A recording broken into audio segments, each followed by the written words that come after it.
Hi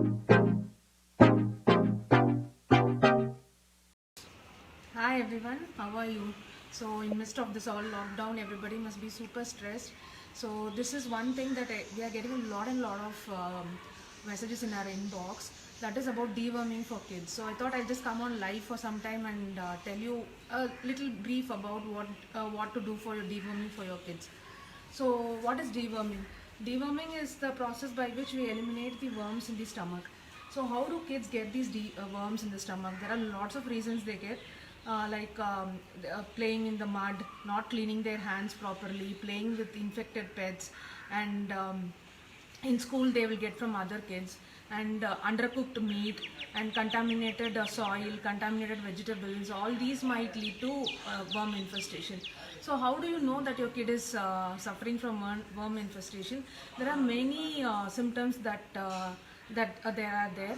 For example, the kid will look pale, he'll be disinterested in studies, concentration will be less, he'll be getting very tired, and there might be some abdominal pain, diarrhea may be there, there might be itching in his anus, redness or and itching in the anus, and also he'll look pale and like symptoms of anemia. So what can you do? The WHO suggests that all the kids in the endemic areas be dewormed biannually. So for us in India, it is going to be biannually.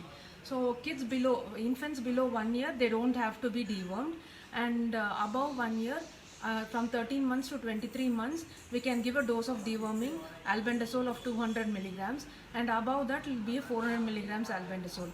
So how do you administer it? It can be given once, one dose, one shot, one dose in the night. Every 6 months once is enough. So should you deworm your kids regularly? Yes, you should. Even if they're at home, we should deworm them regularly. And how can you prevent these worms infestation? Like many kids get repeated worm infestation. How to prevent that?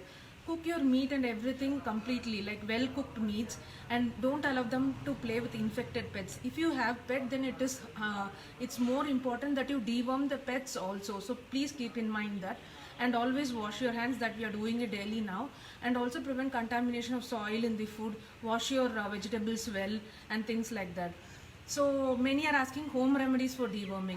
Actually, home remedies for deworming, instead of home remedies for deworming, we can instead put that like what all food can be taken to prevent the worm infestation.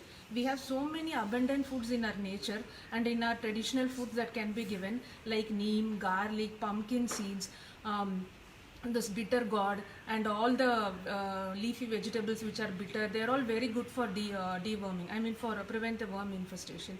So this is in brief about worm infestation. If you have any queries, please drop them below. I will get back when I can. Thank you so much. Please drop in if you need to know any more suggestions, or you have any more questions. I'll get them back to every week, like, or every day also if you want. So please take care, be safe, bye.